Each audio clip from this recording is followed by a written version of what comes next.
बिस्मिल्लाहिर्रहमानिर्रहीम। अस्सलामु अलैकुम। तमाम मुअज़्ज़ज़ सामीन को हमारे इस चैनल जिंदगी एक सबक में मैं खुश आमदीद कहता हूँ। पुराने वक्तों की बात है कि यमन में एक तय नामी कबीला आबाद था और उस कबीले के सरदार का नाम हातम ताई था, जो कि अपनी सखावत और खिदमत खल्क की वजह से बहुत मशहूर था और उसकी सखावत के चर्चे दूर दूर तक थे। हर जरूरतमंद मदद के लिए हातम ताई के पास ही जाया करता था और ये देखकर बादशाह हसद का शिकार हो गया और उसने हातम ताई को खत्म करने के लिए अपनी फौज के साथ उसके इलाके पर हमला करने का फैसला किया।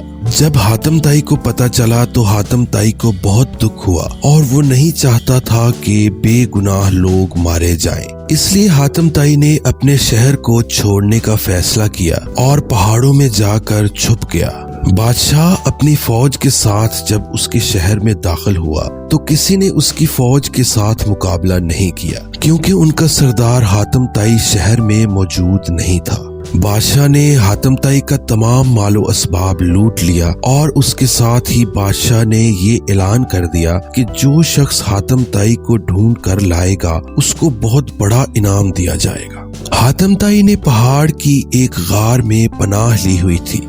एक दिन एक बूढ़ा लकड़हारा और उसकी बीवी उसी गार के करीब लकड़ियां काट रहे थे कि लकड़हारे की बीवी हसरत से बोली कि काश हातम ताई हमारे हाथ लग जाए और हम उसे बादशाह के हवाले करके बादशाह से इनाम हासिल कर लें और अपनी बाकी जिंदगी आराम के साथ गुजार लें। लकड़हारे ने अपनी बीवी की ये बात सुनी तो उसने कहा कि फजूल बातें मत सोचो, हमारी ऐसी किस्मत कहाँ कि हातम ताई हमारे हाथ लग जाए और हम इनाम हासिल करके सारी जिंदगी आराम से बसर कर सकें। हातम ताई गार में बैठा ये तमाम बातें सुन रहा था। हातम ताई ने सोचा कि इस बेसर्वसामानी की हालत में मैं इनके काम आ सकता हूँ और हातम ताई गार से बाहर आ गया और उसने उनसे कहा कि मैं हातम हूँ, मुझे बादशाह के पास ले चलो और मुझे बादशाह के हवाले करके इनाम हासिल कर लो। जल्दी करो, अगर किसी और ने मुझे देख लिया तो फिर तुम्हारे हाथ कुछ नहीं आएगा। जिस पर बूढ़े लकड़हारे ने कहा, बेशक हम गरीब हैं मगर इतने जालिम नहीं कि तुम्हें बादशाह के हवाले करके इनाम हासिल कर लें।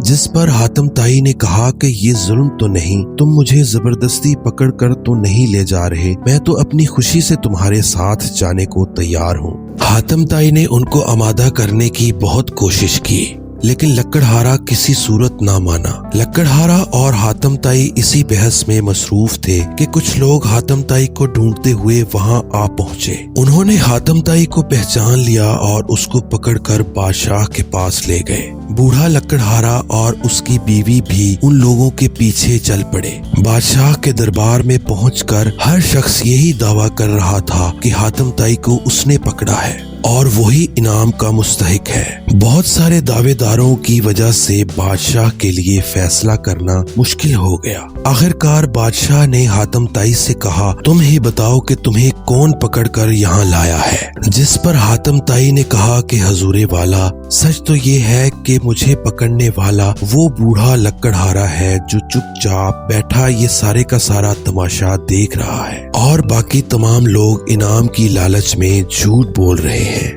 लकड़हारा बोला कि हजूरे वाला, सच तो ये है कि मैं भी हातम को पकड़कर नहीं लाया बल्कि ये खुद आया है। फिर लकड़हारे ने बादशाह सलामत को सारी की सारी बात बताई। बादशाह को जब हकीकत मालूम हुई तो उसने हातम ताई से कहा, मैं तुम्हारी शोहरत से तुम्हारा दुश्मन बन गया था और मुझे इस बात पर अफसोस है। तुम वाकई अजीम इंसान हो जो हर हाल में दूसरों की मदद और खिदमत के लिए तैयार रहते हो। मैं तुमसे अपने किए की माफी मांगता हूँ। इसके बाद बादशाह ने लकड़हारे को इनाम दिया और हातम का सारा इलाका उसको वापस करने का ऐलान कर दिया। उम्मीद करता हूँ कि आपको ये वाकया बहुत पसंद आया होगा और इसी तरह के मजीद वाकयात सुनने के लिए हमारे इस चैनल जिंदगी एक सबक को लाजमी सब्सक्राइब कर लें।